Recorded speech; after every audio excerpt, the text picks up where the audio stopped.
여호수아는 1장부터 24장까지 있는데 오늘 24장은 마지막 장이겠죠. 여호수아 24장은 이 여호수아의 고별 설교를 다루고 있습니다. 마지막 했던 설교라는 것이죠. 이스라엘 백성들이 출애굽을 해서 광야를 지나고 가나안에 입성하기까지 여호수아를 빼놓을 수는 없다라는 것이죠. 이스라엘 역사를 진두지휘했던 여호수아가 이제 역사의 무대에서 사라지기 전에 마지막에 백성들을 향해서 외치는 유언과 같은 설교가 오늘 여호수아 24장의 말씀입니다. 뭐 중요하겠죠. 여태까지 설교했던 거 다 중요하겠지만 뭐 저도 설교자인데 마지막에 죽기 전에 설교 한 번 할 수 있다 그러면 굉장히 뭐 중요한 내용을 담아서 전하지 않겠습니까? 오늘 우리가 14절부터 읽었는데요. 1절부터 13절까지는요. 이스라엘의 역사, 출애굽부터 가나안에 입성하기까지의 그 기나긴 역사를 13절이라는 짧은 구절 안에 이게 설명하고 간추려서 말씀하고 있는 내용입니다. 그럼 이스라엘의 역사의 출발점에 어쩌면 창세기 12장의 아브라함으로부터 출발한다라는 것이죠.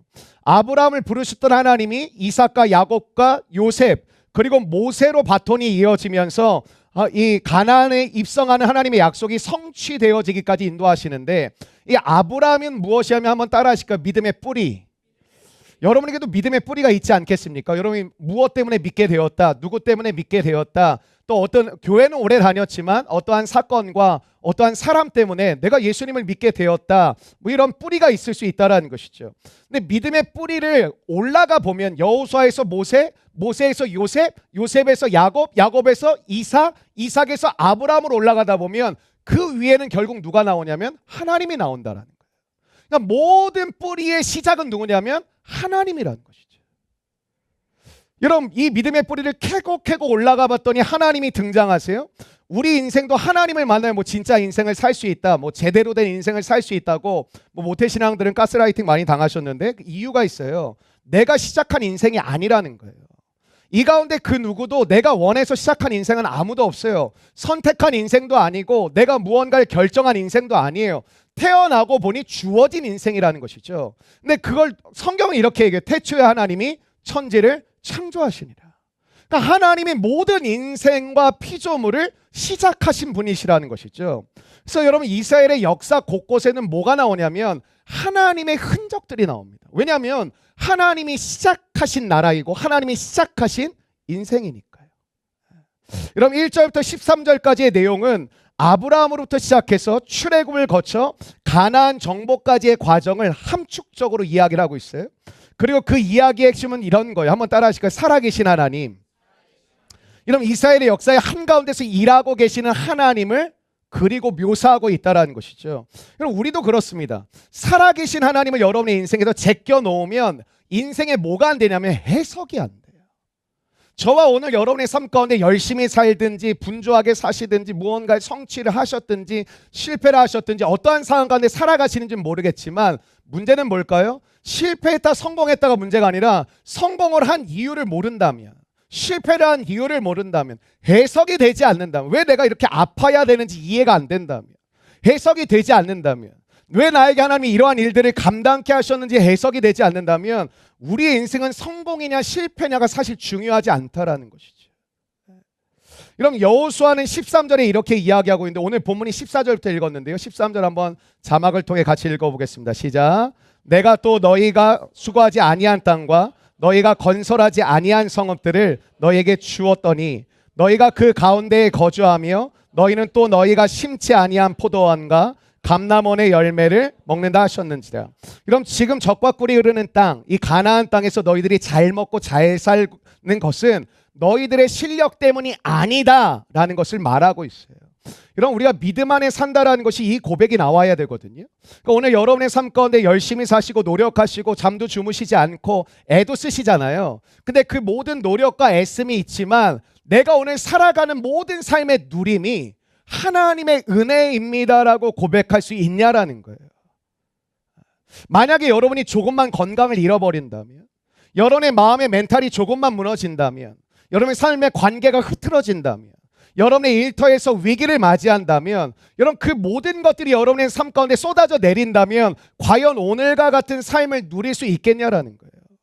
오늘 우리의 삶 가운데 내가 이뤄가는 것 같지만 결국에는 하나님이 지키시고 보호하시고 인도하심이 없다면 내가 한순간도 살아갈 수 없는 존재임을 고백할 수 있는가? 오늘 그걸 얘기하는 것이죠. 너희가 수고하지 아니한 땅에 살고 있지 않니? 너희가 건설하지 않은 성읍에 살고 있지 않냐고. 너희가 심지 아니한 것들을 먹고 있지 않아? 라고 얘기하는 것이죠. 이런 인간의 열심으로 살아가는 것이 아니고 하나님의 열심으로, 하나님의 이끄심으로 너희들이 살아가고 있다는 것을 오늘 여호수아는 외치고 있는 거예요. 이런 많은 분들은 결핍을 얘기한다고 무엇이냐면 하나님의 이끄심을 아마 믿지 못하실 거예요. 난 부족합니다. 난 결핍이 많습니다. 난 체험이 필요합니다. 난 왜 이렇게 어려운지 모르겠습니다라는 건 무엇이죠? 아마 여러분이 굉장히 분주하게 열심히 살아오고 계실 텐데도 무언가가 부족하다라는 고백이 끊이지 않는 것은 아마 여러분의 삶 가운데 하나님의 은혜가 아니라 나의 노력과 나의 열심으로 그래도 이 정도 먹고 살고 있지 않나라는 생각이 지배적인 가능성이 높다라는 것이죠. 그래도 우리 가정이 요만큼이라도 지낼 수 있는 것은 내가 노력하고 애쓰기 때문에 그래도 요만큼 지내고 있다라는 생각을 떨쳐버리지 못하시는 거죠. 그렇기 때문에 뭐예요? 하나님의 은혜를 구하는 걸 선택하기보다는 내가 조금 더 노력하는 것을 선택할 수밖에 없어요. 내가 하나님 앞에 의지하는 것을 선택하기보다는 내가 하나님 앞에 나아가 하나님을 바라보기보다는 내가 조금 더 노력하고 내가 조금 더 성취해서 원하는 것을 이루려고 하는 것을 놓을 수가 없다라는 것이죠. 뭐 그만하라는 건가요? 네. 여러분, 우리가 아무리 노력해도 결핍을 느끼게 돼요. 인간은요, 인간의 열심으로 살아가는 것 같아요. 그리고 우리의 힘으로 살아갈 수 있을 것 같아요. 근데 여러분의 삶 가운데 아무리 노력해도 뭐를 못 채우냐면 결핍이라는 게 채워지지 않아요. 하나님 없는 삶에는 결국에는 허무와 염려와 두려움과 걱정이라는 열매를 맺을 수밖에 없다라는 것을 오늘 여호수아는 외치고 있는 거예요. 여러분, 오늘 14절과 15절 다시 한번 읽어보실까요? 14절과 15절의 말씀인데요. 시작. 그러므로 이제는 여호와를 경외하며 온전함과 진실함으로 그를 섬기라. 너희의 조상들이 강 저쪽과 섬기던 신들을 치워버리고 여호와만. 이런 여호수아는 오늘 이스라엘 백성들에게 마지막 고별 설교를 하면서 엄청나게 강력하게 도전하고 있어요. 무엇을 그리고 누구를 섬기며 살 것인가? 그거를 도전하고 묻고 있어요. 여러분, 왜 새삼스럽게 지금까지 하나님 믿음으로 여기까지 왔는데 여호수아가 거의 죽기 직전인데 갑자기 이 할배가 왜 이스라엘 백성들에게 너희들 누구를 섬길 건지 선택을 하라고 요구하고 있을까요? 여러분, 이스라엘 백성들이 지금 살아가는 곳은 광야가 아닙니다. 가나안 땅이에요. 젖과 꿀이 흐르는 풍요로운 그 땅에 살아가는 너희들이 과연 순수하게 신앙을 지킬 수 있을 것인가? 그 질문에서부터 오늘 여호수아는 이 고별 설교를 하고 있는 거예요. 이 풍요가 넘치는 땅에서 과연 이들은 순수하게 하나님을 향한 믿음을 지키며 살아갈 수 있을까? 그게 여호수아의 오늘 설교의 핵심 포인트였어요. 너희들이 과연 잘 먹고 잘 사는 이 풍요의 땅에서 살아가면서 수없이 찾아오는 타협이라는 세상의 도전 앞에 순수하게 신앙을 지키며 살아갈 수 있겠어? 라고 묻는 것이죠. 여러분, 가나안은 하나님을 섬기는 신앙과 문화를 가지고 있지 않습니다. 그 안에는 하나님이 없고 다른 신들로 가득합니다. 그러니까 하나님으로부터 멀어지게 만드는 문화들이 가득한 곳이 가나안이었어요. 여러분, 우리가 살아가는 세상도 똑같지 않을까요? 여러분, 세상에 나가면 하나님과 전혀 상관없는 문화들이 돌아가고 있습니다. 그리고 우리가 신앙생활하는데 도움을 주는 문화가 절대 아니에요. 여러분이 기도하고 말씀 보고 순종하고 하나님을 따르는데 조금 더 도움을 주는 문화는 없어요. 그러니까 우리의 신앙과는 전혀 거리가 먼 세속의 문화가 거세게 여러분에게 밀어닥치고 있는 세상 한복판에서 과연 우리도 이스라엘 백성들처럼 풍요로워지면, 아니 풍요 속에 살아가고 있는데 과연 우리의 믿음도 순수하게 지킬 수 있을 것인가? 여러분, 그 속에서 여호수아는 선택을 하라는 것이죠. 선택. 결국 오늘의 나라는 거는요, 원망할 필요 없어요. 어제의 나의 결정과 선택이 오늘 나를 만든 거예요. 오늘의 선택이 내일의 여러분을 빚어갈 거예요. 만들어낼 거예요. 그래서 어쩌면 오늘 주일 예배가 너무나도 중요한 것은 오늘의 예배가 어쩌면 여러분의 한 주간의 삶의 모습을 결정 지을 수 있다는 것이죠. 그냥 되는 대로 주어지는 대로 살아갈 수밖에 없는 우리의 삶이 한번 믿음으로 하나님을 바라봄으로 기도하고 말씀에 의지함으로 순종함으로 살아갈 수 있는 삶의 변화를 만들어낼 수 있다는 것이죠. 그래서 선택이라는 말이 결국에는 믿음이라는 말과 똑같아요. 여러분이 선택하는 것이 여러분의 믿음입니다. 오늘도 여러분이 이 자리를 선택하셨잖아요. 그것이 여러분의 믿음인 줄로 믿습니다. 여러분, 우리가 오늘도 교회로 오면서 많은 선택을 하죠. 뭐 일단 뭐 저랑 전사님 제외하고는 교회로 올 건가 말 건가부터 시작을 하시겠죠. 예. 교회로 올 건가 말 건가부터 시작해서 차를 타고 올 건지 대중교통을 타고 올 건지 무슨 옷을 입고 올 건지 뭐 립스틱을 분홍색으로 칠할 건지 검정색으로 칠할 건지 뭐 여러 가지 고민들을 하시죠. 근데 여러분, 이러한 선택은 크게 여러분의 삶에 영향을 미치지는 않습니다. 근데 여러분이 어느 학교로 갈 것인가, 무슨 전공을 선택할 것인가, 어느 동네로 이사를 갈 것인가, 무슨 아이템으로 사업을 할 것인가, 이것은 지금 말한 것보다는 조금 더 영향을 미치겠죠. 그러나 그것들 역시 여러분의 인생의 결정적인 것들은 아닙니다. 사실 살다 보면 직업을 여러 번 바꾸게 되기도 하고요. 직장을 옮기는 건 말할 것도 없잖아요. 뭐 이직하는 거는. 절대적인 선택이 될 수 없다라는 것이죠. 중요하지만 여러분의 삶을 좌지우지할 정도의 선택은 아니라는 거예요. 근데 오늘 뭘 선택하라는 거예요? 너가 섬길 대상을 선택하라는 거예요. 이건 결정적인 선택이죠. 여러분, 오늘 여호수아는 누구를 섬길 것인지, 섬기지 않고는 인간은 살아갈 수가 없거든요. 인간은 본래 연약하고 깨어진 죄인이기 때문에 무언가를 섬기고 무언가를 의지하지 않고는 살아갈 수가 없어요. 그러니까 여러분이 틈만 나면 어떻죠? 무언가를 섬기려고 해요. 어떤 신학자 그런 얘기했대요. 요즘 최고의 우상의 자리는 쇼핑몰이다. 사람들이 백화점에 가는 심리가 우상을 만드는 심리와 거의 똑같다 그러더라고요. 자기의 마음에 빈 공간을 채우고 싶은 마음으로 가는 사람들이 너무 많다는 거. 저도 생각해보니까 그런 것 같더라고요. 언제 쇼핑하고 싶으세요? 돈이 있을 때. 뭐 언제 하고 싶겠어요. 돈이 있을 때 할 수 있는 거지. 근데 여러분의 마음 가운데 이런 것 같아요. 쇼핑을 좋아하는 분들은 쇼핑의 그 기쁨의 순간이 점점 짧아드는 거 아세요? 처음에는 쇼핑을 하는 행위 자체가 너무 즐겁고 돌아와서 옷을 입어보고 며칠 옷을 입어보며 뭐 신발을 신어보며 하는 게 너무 즐거워요. 근데 나중에는요, 그냥 신용카드를 긁는 그 순간만 즐거워요. 그래서 그렇게 반품하는 사람들도 많대요. 그 행위를 계속하려고. 저주받습니다. 이런 인간은 섬겨야 되는 존재다라는 것이죠. 그런데 도대체 누구를 섬길 것인가? 너희가 그것을 선택하라는 거예요. 여러분, 오늘 본문에서 가장 많이 나오는 단어는 섬기다라는 단어인데 14절, 15절 두 구절에서만 7번 나옵니다. 22절까지는 얼마큼 나올까요? 숙제입니다. 세보세요. 여러분, 섬기다라는 단어는 여러분이 생각하는 것처럼 여러분 약한 단어가 아니라 아주 강력한 단어입니다. 여러분, 하나님을 섬기십니까? 뭐 다른 거 섬기세요? 하나님을 섬기십니까? 여러분, 하나님을 섬긴다라는 말이 우리 삶 가운데 익숙하지만 섬긴다라는 단어는 굉장히 강력한 말이, 여러분이 어떤 걸 섬기기로 결정하잖아요. 그 섬김의 대상이 여러분을 강력하게 끌어당깁니다. 그러니까 여러분이 돈을 섬기기로 결정하면 돈에 대한 생각과 마음이 여러분을 지배해버리기 시작해요. 여러분의 삶 가운데 성공에 대한 우상을 섬기기 시작하면 성공에 대한 생각과 마음이 여러분의 삶을 끌어당깁니다. 하나님을 섬기기로 결정하면 어떻게 될까요? 만물의 주제이신 하나님이 여러분을 당기시겠죠. 그래서 이 섬김의 대상에 따라서 우리의 인생은 바뀔 수밖에 없다는 거. 왜? 나를 끌어당기니까. 여러분, 신앙은 무엇인가? 선택입니다. 신앙은 말씀 많이 보고 기도 많이 하는 것도 신앙이지만 신앙은 선택입니다. 그 선택은 선명하고 분명해야 된다는 것이죠. 그래서 오늘 여호수아는 이래요. 오늘 나와 내 집은 여호와만을 섬기겠다라는 분명한 선택을 해요. 아주 선명한 선택을 하는 것이죠. 여러분, 아브라함은 아버지 데라가 우상을 만드는 우상 집안에 태어난 아들이었습니다. 여러분, 고대 사회는 부족 사회이기 때문에 태어나면서부터 섬겨야 될 신이 정해져 있어요. 그 부족 신들이 있었거든요. 근데 여러분, 모태신앙 비슷한 거 아니겠습니까? 여러분, 모태신앙들은 신앙을 결정해 본 적이 없잖아요. 그래서 여러분이 방황을 한 번씩 꼭 해보고 싶은 거잖아요. 내가 섬길 신을 내가 결정하겠다. 근데 여러분, 모태신앙 비슷한 거죠. 너는 예수님 믿어야 돼. 너는 교회 다녀야 돼. 이런 태어나자마자 결정되어진 것처럼 이전 부족 사회는 훨씬 더 심했어요. 부족이 섬기는 신이 명확했어요. 왜 그러냐면 부족과 부족 간의 싸움을 하는데 이 신과 신의 싸움이기 때문에 신을 믿지 않는다? 부족에서 추방을 당해요? 그럼 무슨 뜻이냐? 죽는다라는 거예요.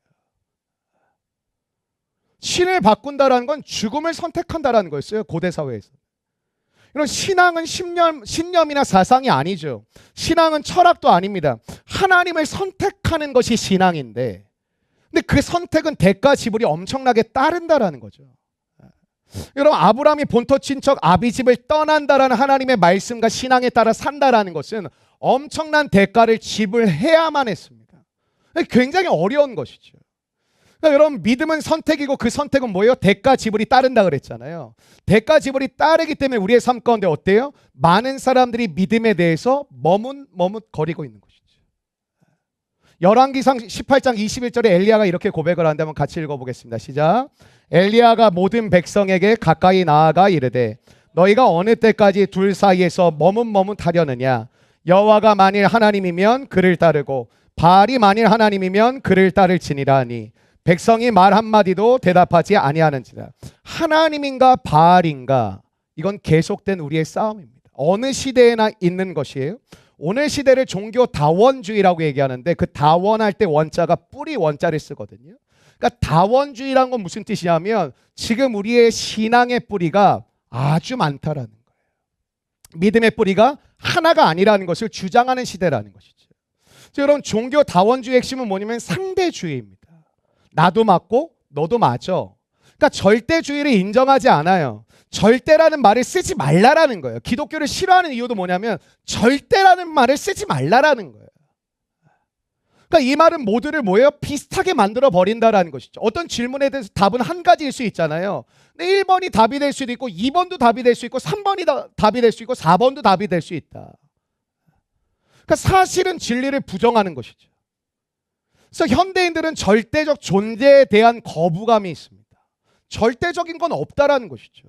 그건 네가 좋아하는 거고 네가 믿는 것일 뿐이지 나랑은 관계없어. 나는 그렇게 느껴지지 않아. 라면 끝나는 거예요. 언뜻 상대주의는 합리적인 것 같고 이성적인 것 같아 보여요. 절대라는 단어를 자꾸 쓰다 보면 무식하게 느껴지기도 해요. 오직 하나님만을 믿어라고 누군가에게 고백하는 것이 왜 어렵죠? 독선적으로 느껴지기도 합니다. 현대인들은 절대 기준을 좋아하지 않습니다. 우리 공동체도 이제 뭐 이렇게 선교를 할 때나 이렇게 규칙을 자꾸 세우려고 하는데 다 다르니까 뭘 하자 그러면 마음이 다 다르시고 뭐 생각이 다 다르니까 우리가 어떤 규칙을 가지고 이제 공동체를 세워갈 수밖에 없는 것이죠. 근데 이런 거죠. 이렇게 하셔야 돼요라고 말하면 현대 그리스도인들은 대부분 네라고 대답하지 않아요. 왜요? 라고 대답을 해요. 간사님들도 어려울 거예요. 우리 이렇게 한번 해봐요. 네 라고 대답하거나 뭐 아니요라고 대답하면 좋은데 왜요? 꼭 그렇게 해야 돼요? 라고 사람들은 반문한다라는 것이죠. 직장에서 우리 한번 이렇게 해봅시다. 왜? 그러나 여러분, 우리가 믿음의 대상에 대한 분명한 신앙의 선택을 하지 않는다면 과연 그 대상을 신뢰하고 있는가 질문해 보셔야 되지 않을까요? 우리는 세상에 대해서 온유한 태도를 가져야 되죠. 열린 마음을 가져야 됩니다. 그러나 우리 신앙에 대해서는 확고하셔야 돼요. 강력한 결단을 해도 흔들릴 때가 많은데 여러분, 대충 출발한 신앙이 여러분의 미래를 보장해 줄 수 있을까요? 여러분, 이 다원주의 문화 속에서는 언제든지 타협이 가능하고 배교가 가능합니다. 그러니까 지금 옛날에는 믿다가 안 믿는 분들이 그렇게 많지 않았거든요. 근데 지금 믿다가 안 믿는 분들이 되게 많아요. 그러니까 언제든지 배교가 가능하고 언제든지 타협이 가능하다라는 거예요. 다원주의이기 때문에. 그러니까 겉으로는 굉장히 지성적인 말을 하는 것 같지만 안으로 깊이 들어가 보면 이 사람은 언제든 떠날 준비가 되어 있고 언제든 타협할 준비가 되어 있다라는 것이죠. 그러니까 현대 교회가 어려운 게 공동체 성이 없어요. 언제든 발을 뺄 준비를 하고 있으니까, 타협할 준비가 되어 있으니까. 그래서 오늘 많은 그리스도인들마저도 하나님만 믿고 살 수는 없다. 그런 마음을 가지고 있죠. 우리의 신앙에 대한 태도가 조금이라도 희미하면 이 어마어마한 다원주의가 치고 들어오는 거예요. 여러분, 성경을 하나님의 말씀으로 절대 기준으로 삼지 않는다면 우리의 신앙은 한순간의 길을 잃어버려요. 우리는 여호수아의 결단을 촉구하고 있는 외침을 한번 오늘 이 시간 귀 기울여 들어보셔야 됩니다. 우리가 만약에 나와 내 집은 여호와만을 섬기겠다라고 여러분이 분명하고 선명한 결단을 내리신다면 아마 세상 속에서 왕따가 되실 수도 있어요. 그리고 때로는 사람들에게 머리가 비었네, 와, 미쳤네. 맛이 가버렸네. 라는 여러분 모욕적인 소리를 듣게 되실 때도 있을 거예요. 여러분, 우리는 세상에 섞여야 할 것이 있고요. 세상에 섞이지 말아야 할 것이 있습니다. 하나님의 백성이라는 정체성을 지키는 것에 있어서만큼은 양보할 수 없는 거예요. 여러분, 뭐가 사랑입니까? 섞이지 말아야 될 것에 섞이지 않고 섞여야 될 것에 섞이는 게 사랑이에요. 여러분, 우리가 믿음의 분명한 선택을 해야 사실은 뭐예요? 갈등과 후회가 줄어들겠죠. 여러분, 사실 광야에 이스라엘 백성들이 헤맬 필요가 있었을까요? 여러분, 40년 동안 헤매고 또 헤매잖아요. 여러분의 신앙생활은 어떠세요? 헤매고 또 헤매는 분들이 더 많으시잖아요. 사실은 이거 우리가 드러나고 보면 이게 신앙이 정확하게 가기보다는 계속 헤매고 헤매는 분들이 많잖아요. 근데 여러분, 광야의 이스라엘 백성들이 과연 길이 없어서 헤매야 됐을까요? 하나님은요, 홍해를 가르셔서 그들이 인도해 가셨어요. 어쩌면 홍해를 건너고 나서부터 그들은 헤맬 필요가 없었어요. 구름 기둥과 불 기둥이 있었거든요. 근데 여러분, 그들이 헤맸던 이유는 뭘까요? 상황 때문이었을까요? 환경 때문이었을까요? 아니요, 신앙 때문이었어요. 그것은 무엇이죠? 선택하는 것에서 실패했다라는 것이죠. 죽든지 살든지 하나님 편에 서기로 선택하지 않았어요. 그럼 모세는 하나님의 음성을 들었어요? 분명했어요. 날마다 분명했어요. 어렵고 힘든 상황이고 환경이고 같이 가던 백성들이 욕도 하고 조롱도 하고 막 원망도 엄청나게 쏟아냈지만 모세가 그럼에도 흔들리지 않고 갔어요. 갈 수 있었던 이유는 하나님의 분명한 음성을 날마다 들었어요. 근데 백성들은 어떻죠? 듣지 못했어요. 늘 헷갈리는 거죠. 조금만 어려우면 하나님 못 믿겠다고 욕을 하고 원망하고 불평을 쏟아냈어요. 조그만 유혹에도 넘어가 버렸어요. 모세가 40일 동안 십계명과 율법을 받으러 시내산에 올라갔을 때 그들은 우상을 만들어 버렸어요. 여러분, 그들은 계속 흔들려요. 상황과 환경 때문에 흔들린 게 아니에요. 신앙 때문에 흔들린 거예요. 여러분, 인생이 만약에 지금 방황하고 계시다면 그 이유가 무엇일까요? 중요한 선택을 놓쳐버리진 않으셨을까요? 하나님을 선택하는 것은 결정적인 거예요. 하나님을 선택하면 우리가 어디에 살든 무엇을 하든 무엇을 먹든 별 문제가 되지 않습니다. 근데 결국 중요한 것은 무엇일까요? 하나님과 함께하고 있는가 아닌가. 하나님이 함께 하시기 때문에 가나안이 복된 의미를 갖는 것이지, 하나님이 함께 하시지 않는다면 가나안도 사실 별 의미는 없는 것입니다. 여러분, 어디에 사느냐가 중요하지 않아요. 하나님에 대한 신앙을 분명하게 하는 순간부터 인생의 방황은 끝날 줄로 믿습니다. 여러분, 삶의 목적이 분명해지고 인생이 분명해지고 가치관이 분명해지고 인생관이 분명해지면 헷갈리지 않는다라는 거예요. 근데 기준이 바로 딱 서 있으면 무엇을 고민해도 금방 결정이 나버립니다. 기준이 있으니까요. 근데 기준이 모호하면 어떻죠? 계속 고민만 하는 거예요. 계속 뭐 하고 있냐 그러면 기도하고 있다 그러고 고민하고 있다 그러고 어떻게 해야 될지 모르겠다 그러고 할지 말지를 끊임없이 반복해서 마음은 들어오는데 할까 말까를 고민하는 것이죠. 여러분, 여호수아의 결단은 단호해요. 선택은 선명해야 하고 확고해야 합니다. 다른 사람들이 무엇이라고 하든 나는 여호와만을 섬기겠습니다 라는 이 선택과 결단이 여러분의 인생의 출발점에 놓여 있어야 한다는 것이죠. 이건 눈치 보고 다른 사람과 의논하고 할 일이 전혀 아니라는 것입니다. 여러분, 우리가 어떤 일을 해나갈 때 뭔가 깨름직하고 마음에 확신이 들지 않는 이유는요, 우리의 삶의 우선순위가 세워져 있지 않기 때문에 그렇습니다. 나의 삶의 우선순위가 하나님이 아니면 우리의 삶은 끊임없이 오락가락하게 되어져 있거든요. 하나님 없이 자유롭게 살 수 있을 것이란 착각을 벗어나셔야 돼요. 이스라엘 백성들이 이집트의 노예에서 벗어나서 자유로워진 게 아니라 그들의 삶의 중심에 하나님이 들어오셨기 때문에 그들은 참된 자유자로 살아갈 수 있었어요.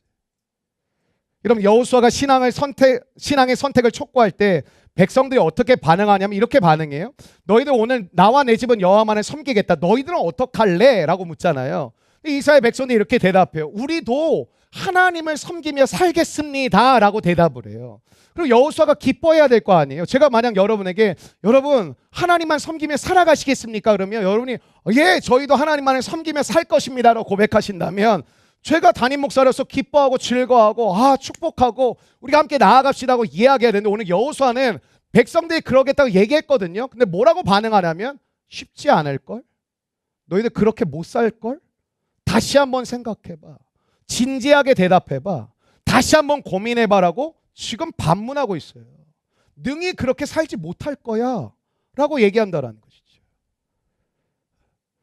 여러분 그게 19절 말씀이거든요. 한번 19절 말씀 읽어보실까요? 19절 말씀입니다. 시작. 여호수아가 백성에게 이르되 너희가 못할 것은 그는 거룩하신 하나님이시오. 그러면 이상하지 않아요? 백성들이 우리도 하나님을 섬기겠습니다라고 대답을 했는데 여호수아는 이렇게 대답해요. 능히 섬기지 못할 것이다 라고 대답해요. 여호수아는 미래를 전망하고 있는 것이죠. 여러분 여기서 질투라는 단어를 써요. 질투는 미성숙한 존재들이 하는 거 아닙니까? 근데 하나님이 질투를 하신다? 이게 맞나? 하나님이 속이 좁으신 분이신가? 이해심이 없으신 분이신가? 인간의 질투는 이기심에서 나온 게 거의 대부분입니다. 인간의 질투는 사라져야 돼요. 근데 하나님의 질투는 우리를 위해서예요. 이유가 있어요? 하나님을 자신을 위해서 질투하지 않는다는 이유가 무엇이냐면 우리가 하나님을 섬기지 않아도 하나님께는 조금의 해도 되지 않습니다. 하나님께 조금의 영향도 끼치지 않아요. 저와 여러분이 섬기지 않는다고 해서 하나님의 명성과 하나님의 위엄에 조금도 타격을 드리지 못해요. 그러니까 하나님의 질투는 뭐예요? 우리를 위하여 당신의 아들을 죽기까지 사랑하신 우리를 위함이라는 것이죠. 여러분 질투는 하나님이 우리를 향한 사랑을 의미해요. 우리만을 사랑하시겠다는 하나님의 결단이기도 해요. 하나님이 우리를 사랑하시되 허접한 사랑을 하시지 않으셨다라는 거예요. 하나님은 우리를 맹렬하게 사랑하셨어요. 왜요? 사랑하시되 죽기까지 사랑하셨어요. 당신의 아들을 내어놓으시기까지 사랑하셨어요. 그러니까 이 질투가 없다라면 하나님은 우리를 사랑하신 게 아니라는 것이죠. 하나님과 우리와의 관계는 특별하기 때문에 이사야 42장 8절에 보니까 이래요. 나는 여호와이니 이는 내 이름이라. 나는 내 영광을 다른 자에게 내 찬송을 우상에게 주지 아니하리라. 여러분 여호수아는 하나님을 섬긴다라는 것에서 심각성을 한번 던지고 있어요. 너희들 하나님만을 섬길 거예요? 우리도 하나님만을 섬길 거예요. 능히 섬기지 못할 걸? 이상하잖아요. 여러분이 하나님을 섬길 거라고 고백하는데 누군가가 너 못 섬길 걸? 너 그렇게 못할 걸? 너 아마 무너질 걸? 어떤 기분이시겠어요? 마음이 굉장히 상하겠죠. 열받겠죠. 내가 섬기겠다고 결단했고 고백하고 선포했는데 당신이 뭔데 뭐 섬기네 마네 못할 거네 능히 하지 못할 거네 무너질 거네 그렇게 얘기할 수 있냐고요. 근데 오늘 여호수아가 돌아가시기 전이어서 그런지 정신이 없으신 건지 이런 말을 하는 거예요. 너희들 못 섬길 수도 있어. 솔직하게 얘기해봐. 정직하게 반응해봐. 진실되게 하나님 앞에서 나아가 보라는 거예요. 오직 하나님만을 섬길 것인가에 대한 선택은 간단한 문제가 아니라는 거죠. 여러분 하나님을 선택한다는 것은 무엇을 의미해요? 다른 모든 신을 포기하겠다라는 거예요. 여러분 왜 선택을 유보하고 계세요? 다른 것을 포기하려는 마음이 없으니까요. 여러분 믿음의 마음이 들어올 때 한 걸음 더 나아가길 원하는 마음 가진 분들 여기 조금 있을 거라고 저는 생각이 들어요. 왜 못 나아가시죠? 다른 거 포기해야 되니까요. 내가 누려왔던 시간, 내가 누려왔던 물질, 내가 누려왔던 내 마음대로 했던 모든 것들을 포기해야만 주님의 다스림 속에 한 걸음 더 나아갈 수 있는 거거든요. 많은 사람들이 왜 선교에 동참하기 어렵고 전도하지 않을까요? 우리 교회 선교 가는 거 몇 번 봤더니 준비 엄청 열심히 해야 돼. 시간 엄청 빼야 돼. 사실입니다. 여러분 하나님의 복음을 전하는 일에 있어서 그 정도도 준비하지 않는 게 마땅한 건가요? 저는 그렇지 않다고 생각합니다. 말은 영광스러운 일이고 말은 위대한 일이고 말은 하나님이 기뻐하시냐고 말하면서 대충대충 준비하고 내가 할 수 있을 만큼만 준비하고 간다는 게 정말 하나님의 영광을 위한 것일까요? 전 그렇지 않다고 생각합니다. 왜 우리는 선택을 뒤로 미루고 있을까요? 내가 그것을 선택하면 나머지 것들을 포기해야 된다는 게 보이는 거예요. 오늘 이 예배 시간에 오고 끝나고 팀 모임도 해야 되고 풋살도 가야 되고 하면 내가 다른 것들을 포기하지 않으면 내가 그 시간에 참여할 수가 없고 함께 할 수가 없다는 건 내가 이미 너무 잘 알거든요. 왜? 선택은 포기를 의미합니다. 오늘날 우리는 수없는 선택의 유혹 앞에 고민하고 갈등하죠. 많은 사람들이 리더에 대해서 이야기합니다. 목사님이, 전사님이, 간사님들이. 근데 제가 참 느끼는 아이러니함은 이런 거예요. 여러분에게 간사를 하자 그러면 다 어려워해요. 그러니까 그 자리에 서 있는 사람에 대해서 말하는 건 쉬워요. 근데 내가 그 자리를 감당하는 거는 생각하기조차도 부담스러워요. 왜? 보이거든요. 뭘 포기해야 될지, 얼만큼 포기해야 되는지. 오늘날 우리는 수없는 선택의 유혹 앞에 고민하고 갈등을 합니다. 얼마나 많은 유혹이 저와 여러분에게 늘 찾아오고 있습니까? 오늘날 이 시대가 얼마나 거대한 우상의 전시관과 같습니까? 성공이라는 우상, 물질이라는 우상, 쾌락이라는 우상, 자녀라는 우상, 이념이라는 우상. 우상은 다양한 얼굴로 저와 여러분에게 찾아오고 있다는 것이죠. 그리고 우리의 영혼을 흔들어 놓습니다. 하나님만을 섬기면 안 돼. 하나님만을 믿다간 큰일 나. 대비해야지. 준비해야지. 어떤 일이 찾아올 줄 알고. 여러분, 우상은 만만하지 않습니다. 섬김의 개념이 들어간다고 아까 뭐래? 그 우상을 선택하면 끌어당기거든요. 하나님만을 선택하지 못하면 어떤 거예요? 여러분을 돈이 끌어당기고, 성공이 끌어당기고, 자녀가 끌어당기고, 이념이 끌어당겨서 여러분 하나님께로 갈 수가 없는 거예요. 여러분 등 뒤에 수없이 많은 우상의 줄이 매달려 있는 거예요. 갈라 그래도 땡기는 거예요. 못 가는 거예요. 그러나 여러분, 오늘 이 시대에 가장 강력한 우상을 소개해드리고 싶습니다. 그 우상은 다름 아닌 나 자신입니다. 나라는 우상. 여러분, 때로는 우리는 하나님도 우상으로 만들어버립니다. 나를 위한 하나님, 나에게 잘해주신 하나님, 나를 만족시켜주신 하나님. 그러면 하나님이라는 우상을 섬기고 계신 거예요. 그래서 이런 말을 종종 하죠. 내가 하나님 좀 잘 믿어보려고 하는데 왜 이런 어려운 일들이 자꾸 벌어지는 거야. 이러면 못 믿을 것 같아 라는 분들이 되게 많아요. 여러분, 하나님을 믿는다는 건 교회에 빠지지 않고 오는 게 아니라 이전의 삶을 살아가던 삶을 포기하고 새로운 하나님의 자녀라는 정체성을 부여받아 새로운 삶의 여정을 살아가는 거예요. 그게 신앙이에요. 여러분이 생각하는 주일 성수, 헌금 생활, 봉사 정도의 따위를 끊임없이 규칙적으로 잘하는 게 신앙생활이 아니라 여러분의 죄와 사망의 노예로 살아갔던 저와 여러분이 예수 그리스도의 십자가 부활의 영광으로 말미암아 이전의 삶은 지나가고 뭐예요? 포기하고 새로운 삶의 방식, 새로운 삶의 걸음, 새로운 삶의 표대를 향해서 나아가는 삶을 살겠습니다. 그게 신앙생활이에요. 그 신앙생활은 뭐예요? 포기와 새로움이에요. 여러분, 오늘 가장 강력한 신은 나예요. 현대인들은 교회를 선택할 때도 나를 만족시켜주는 교회를 찾습니다. 나를 만족시켜주는 설교를 찾고 내 마음에 드는 목사를 찾습니다. 성경을 읽을 때도 나를 위로해주는 구절을 찾아요. 나. 나에게 행복을 보장해주고 나의 기분을 맞춰주고 나의 배를 채워주는 신을 찾고 있다는 것이죠. 그러나 나를 만족시켜주는 신은 없어요. 그래서 우리는 신을 계속 바꿔야 되는 거예요. 여러분, 제가 청년사역 오래 하면서 정서적, 정신적 또 이제 뭐 내면적으로 많이 무너진 특히 형제자매들 가운데 어떤 형제자매가 있냐면 끊임없이 이성 친구를 갈아치우는 사람들이 있어요. 왜 그럴까요? 안 채워지는 거예요. 안 채워지는 거예요.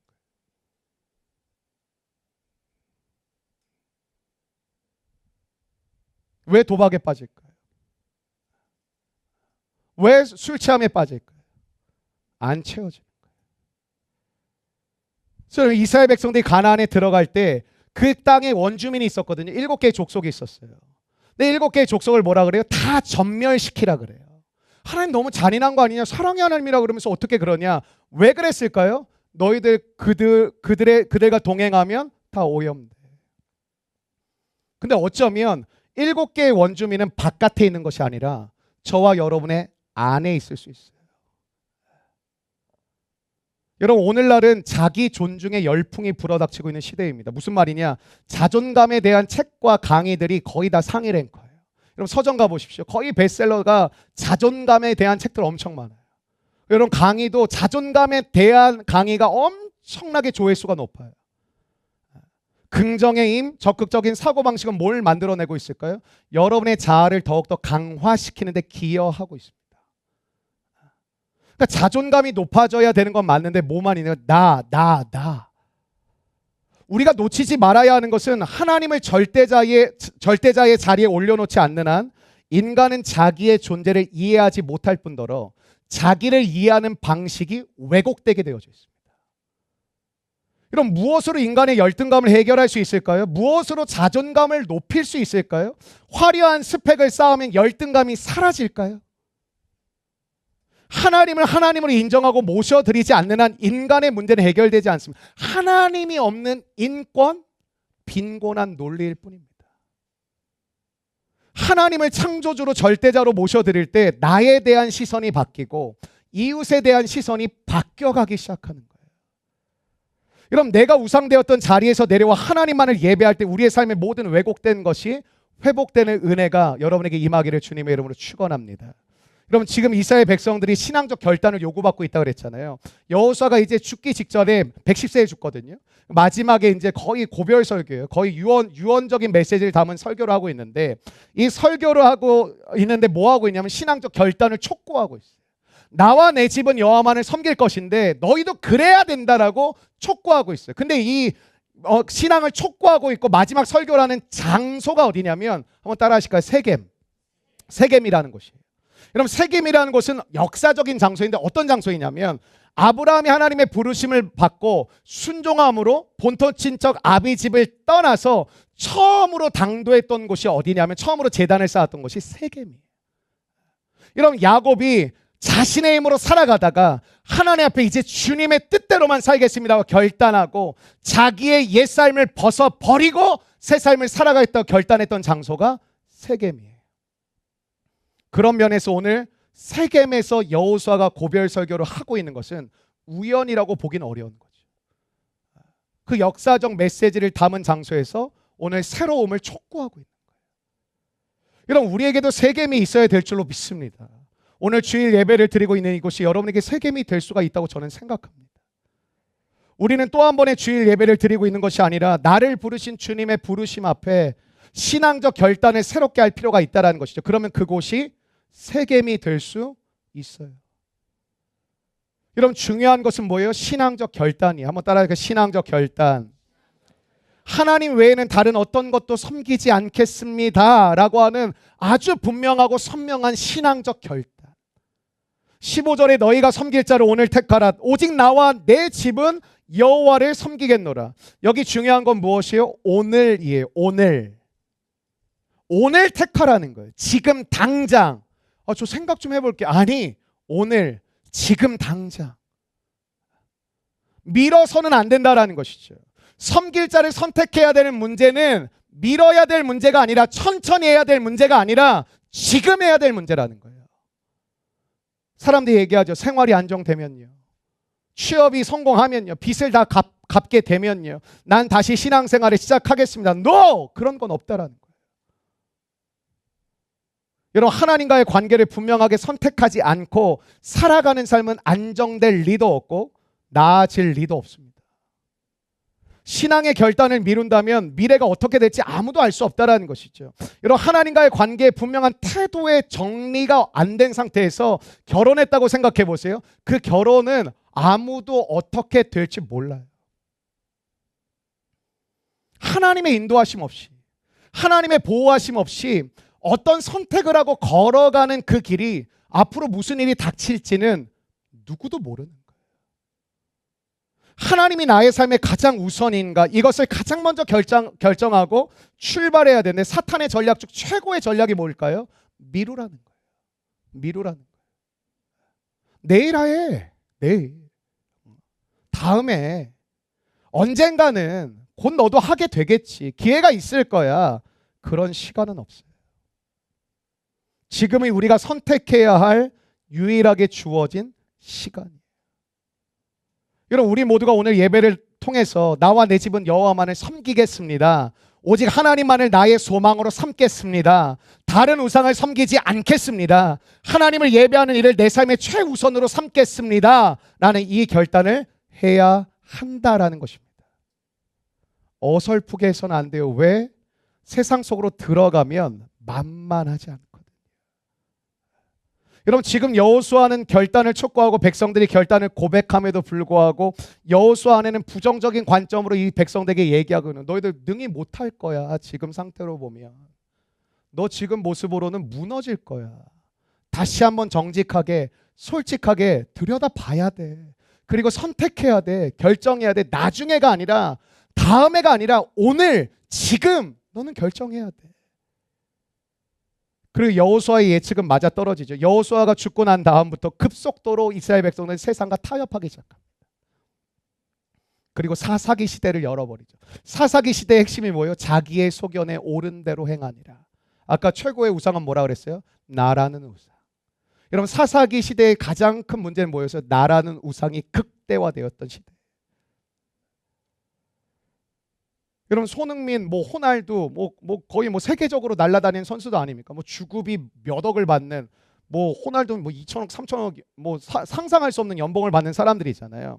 근데 그렇게 탁월한 실력을 가졌는데도 저는 질문이, 한 경기에 한 골을 넣기가 왜 이렇게 어려울까? 저렇게 탁월한 실력을 가졌는데.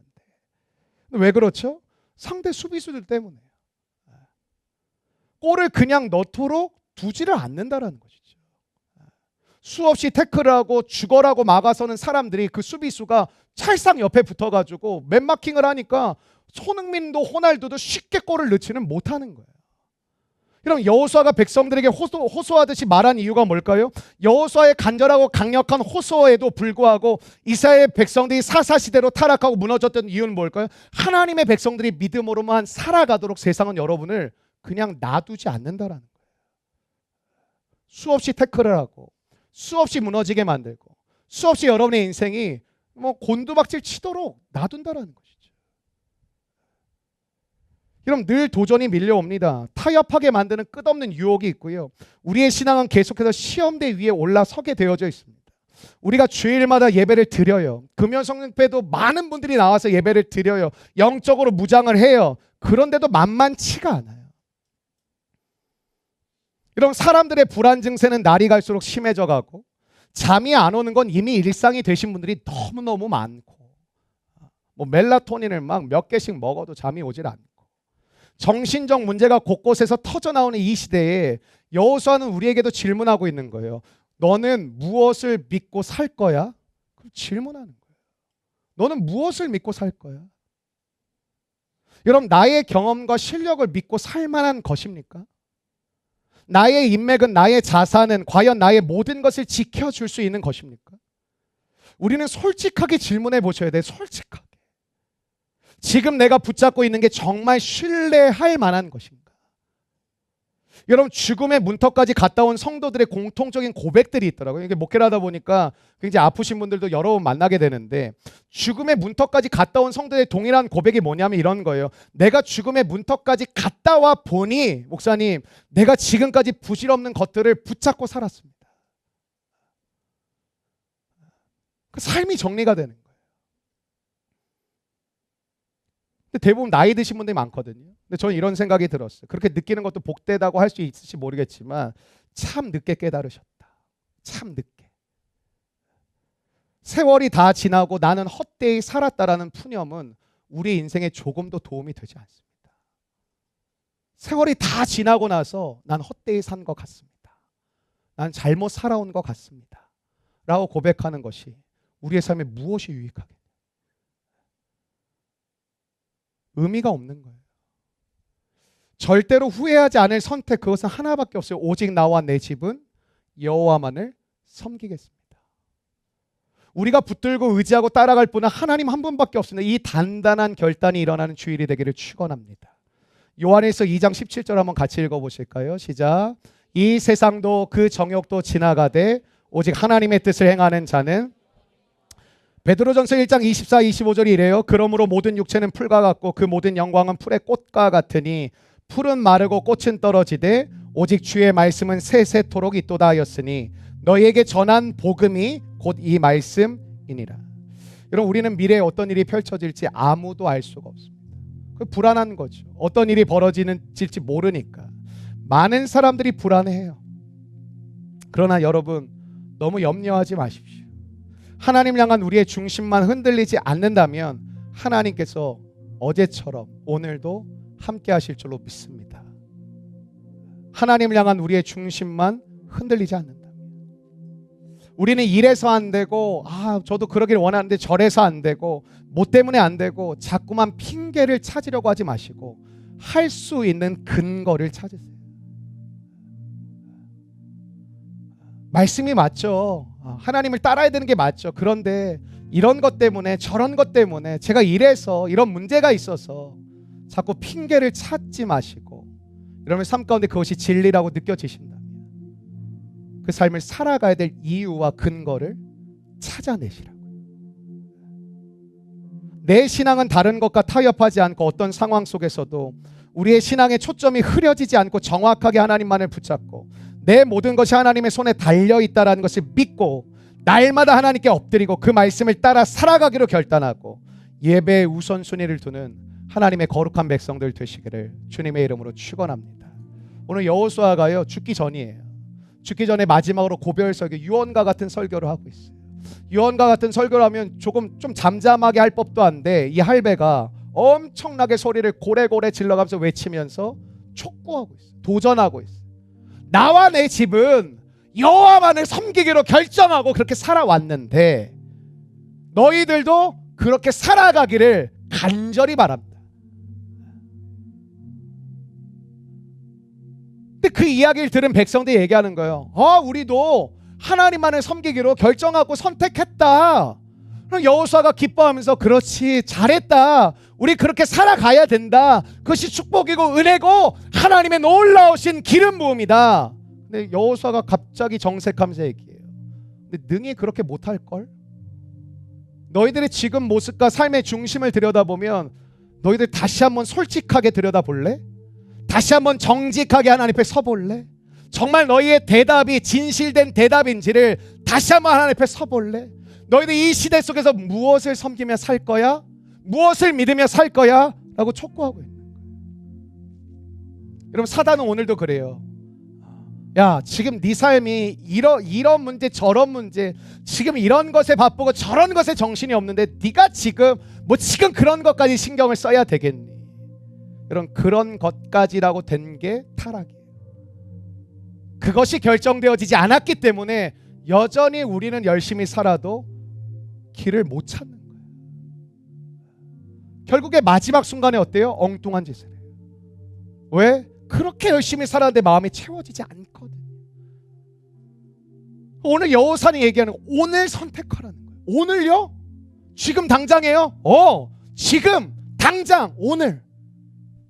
다른 선택은 뒤로 미룰지 몰라도 이 선택만큼은 미루면 안 돼. 나중에 없어. 오늘 선택해야 돼. 저도 동일한 심정으로 여러분에게 강력하게 촉구하고 싶습니다. 제가 여호수아 같은 걸출한 인물은 아니지만 동일한 하나님의 백성으로서 같은 마음으로 여러분에게 도전하고 싶습니다. 여러분 중요하지 않은 여러분의 인생을 좌지하지 못하는 여러분 격가지 같은 인생의 문제는 고민하고 또 고민하고 묵상하고 또 묵상하시면서 왜 여러분의 인생을 결정적으로 여러분 좌지우지할 수 있는 누구를 섬길 것인가에 대한 이 질문 앞에는 왜 자꾸 나중에 미루고 계십니까? 왜 오늘이라는 시간을 또 그냥 허비하고 계시냐? 좀 삶의 형편이 나아지면 좀 이런 문제가 해결되면 삶이 정돈이 되면 여러분의 삶의 주관자 되신 하나님을 제껴두고 삶이 나아질 리가 있겠습니까? 삶이 안정될 수가 있겠습니까? 무엇으로? 어떻게? 계속 흔들리는 거예요. 제가 목회하면서 느끼는 안타까움이 그거예요. 오랫동안 저와 알기도 했고 같이 신앙생활 해왔는데 계속 빙글빙글 도는 형제자매들이 많아요. 계속 흔들리는 분들이 그 사람은 느끼는 거예요. 왜 이런지 모르겠다고. 난 알 것 같은데. 가장 본질적인 결정, 가장 우선되어야 될 결정, 가장 토대가 되는 결정을 뒤로 한 채 그렇게 삶에 영향을 끼치지 않는 삶의 문제를 쥐고 끊임없이 고민하고 끊임없이 고뇌하고 끊임없이 생각하고 있는 그 삶이 토대가 없는데 어떻게 세워져 갈 수 있겠냐. 여러분 여호수아가 죽고 나니까 이스라엘 백성들이 어떻게 이럴 수 있을까 싶을 정도로 빨리 무너지거든요. 아니 그래도 여호수아 있을 때 몇십 년 동안 이렇게 견고하게 세워져고 가나안 땅을 정복했고 하나님의 축복을 누렸는데 어떻게 이 백성들이 이렇게 빨리 무너질 수 있을까? 나라는 우상이 진짜 무서워요. 여러분 그래서 사사기는 21장 25절로 끝나는데 마지막에 이렇게 매듭을 쳐요. 자기 소견에 옳은 대로 행하니라. 여러분, 우리는 하나님도 우상으로 만들고 있는 판이에요. 나를 만족시켜주는 하나님, 나를 행복하게 해주시는 하나님, 나의 원함을 채워주시는 하나님, 그건 하나님이 아니에요. 오늘 이 주일에 여러분에게 들려진 이 말씀이 저는 울림이 되었으면 좋겠고, 이 말씀을 통해 여러분의 마음 가운데 그냥 듣고 그렇지, 찔리네, 맞아 라고 그냥 그렇게만 넘어가는 것이 아니라 선택을 드릴 수 있는, 결정을 드릴 수 있고 확고한 결단을 고백 드릴 수 있는 은혜가 있게 되기를 주님의 이름으로 축원합니다.